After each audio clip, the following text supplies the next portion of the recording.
Thank you for tuning in. This is Season 2 of the Teaching Channel, Episode 19, Pertaining to Dreams and Our Conscience. This one has a direct correlation to my most recent book, The Confusion of the Ultralight. It came out this summer, 2023, available on Amazon. Pertaining to dreams and our conscience. Mother Nature forces the dreams. We have to dream to empty our hearts and minds. Knowing those things beforehand is because we're connected to nature. And nature's dreams are our awareness. There is an awareness cycle called waking, and there is an awareness cycle that's called sleeping. One is what's dreamt, the other is what's thought about. Both can be silent or audible. Memories will have layers to them. One is compounded by our experience.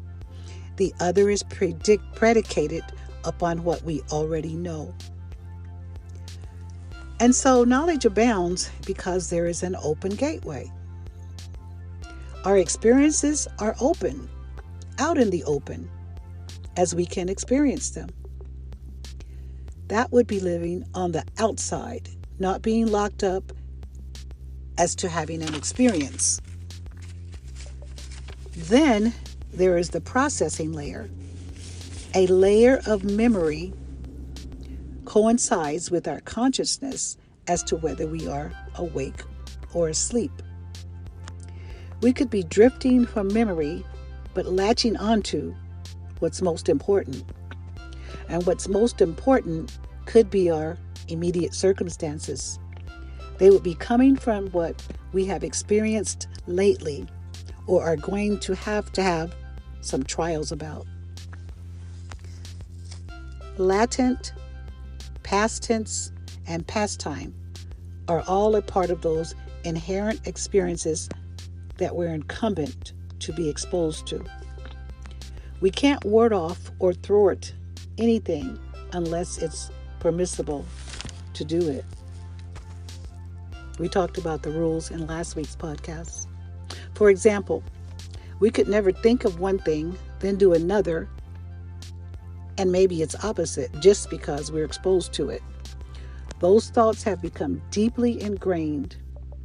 All we can do is mull over things, M-U-L-L, which is thinking them through. Once we've decided upon which action to take, those actions become our experiences. So an experience is not just a situation, it will be our exposure to what has taken place. Everyone knows that you could be neutral as an observer or caught up in it. It would be like our slate in life. It's whatever we're supposed to do. Holding still. There is a pattern of holding still whereby we think that if we're quiet, some things might never happen.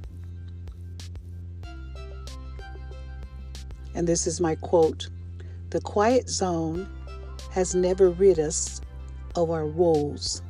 It is a functioning of our apparatus, no more, no less." I.J. One riveting experience upon another will make you sit back to contemplate, causing you to reflect, on hold, and on pause. But it was never the quiet zone that could rid us of our woes. That was merely self-contemplation. A quiet zone is to gear up towards the next query, so it has become an exercise in self-contemplating skills designed to get us realigned. Our experiences are twofold. Some that we belong to as an attachment, some that we can review from afar to see how they could affect us. The queries of life can never be placed on hold too long because it involves our life. And when something affects us deeply, those things may likely never go away. Two important aspects. And so our conscience is driven by what's inside based on our experiences. Whenever I've had a dream that forced me to see someone's living situation that was heading to be tumultuous, it felt as if I had no control over it. So I could only see it, then contemplate about it afterwards. As a direct correlation, that is the way that we live, and it is called a life cycle. Even if I saw those things ahead, they still would coordinate with a life cycle. And that's the way it's been, based on my experiences. Life cycles would be our conscious awareness, embodying the spirit of whatever we can contemplate. And that contemplation doesn't even have to be our forethought. It could be as our background. Background thoughts. Thinking that has been submerged. It's like an engine that's running in the background. It belongs to an idle mind that has wasteland. But from everything that we know about waste, is that waste gets reused. So the submerging details of our afterthought will abound to coincide with whatever spirit we have about those exchanges.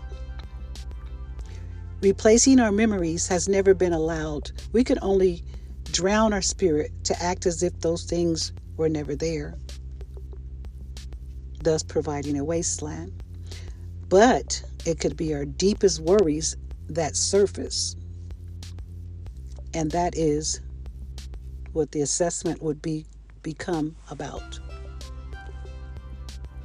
And the reason why God replaces our guidance with wisdom will have been because of what we went through. We all see that as the emergence of light coming into it, going through our experience and coming out wiser for them. It is also called the seasoning cycle. So the seasoning cycle fits along with our para, P-A-R-A. Our para is where we will have contemplated. Either we're protecting, rocking as if a cradle, floating as if winging it, as we can slide on both sides, left or right, or instigating a protection barrier as a mechanism, which is a bridge. I talk about para in my newest book, The Confusion of the Ultralight. The bridge to a dome of knowledge begins at the cradle. However, the coalescing spirit we will have deeply inside coincides. Therefore, we have become occupied with our experiences. The deeply felt mechanism. There are chains, linkages, guardrails with our domestic experiences. The deeper you can feel something, the more it becomes true. And so truth to us would be that feeling that can vary amongst the scale. A scale of truthfulness determines who we are, our character, our demeanor. And once understanding the para of our life cycles, we can then understand the domains. We are always within the comforting of the para domain, which is what God has given us to drive our life cycle. You can read that in my book. Cyclical changes are not just the Earth's climate changes. Cyclical changes coincide with our life's needs, aka what types and form of protections that are available that we are steady needing. Reformation and why life matters. A set prefix of something doing what it does is how life remains. It is never manual. It will be on auto switch. We don't reformat when we have changes. We only switch up. Our costumes, our desires, our demeanor, our attitudes can all be magnified by the pluses or minuses as we can add or subtract what's needed that can coincide with the various missions in our lives. Reformatting isn't changing the switch, it is altering the foundation. Whatever we're leaning towards will either be protecting or cradling us. We don't have any other ways in which to live. So para is paramount to our ways of thinking because this is the mode we will switch. Para means protection and comfort, and the semi-quads that we have are considered as domains.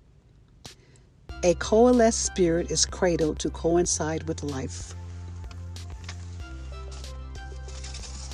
And if you want to know more about para, I've written much more about this dynamic exchange in my new book, The Confusion of the Ultralight. It's available on Amazon. And thank you for listening to the teaching channel. There's more to come.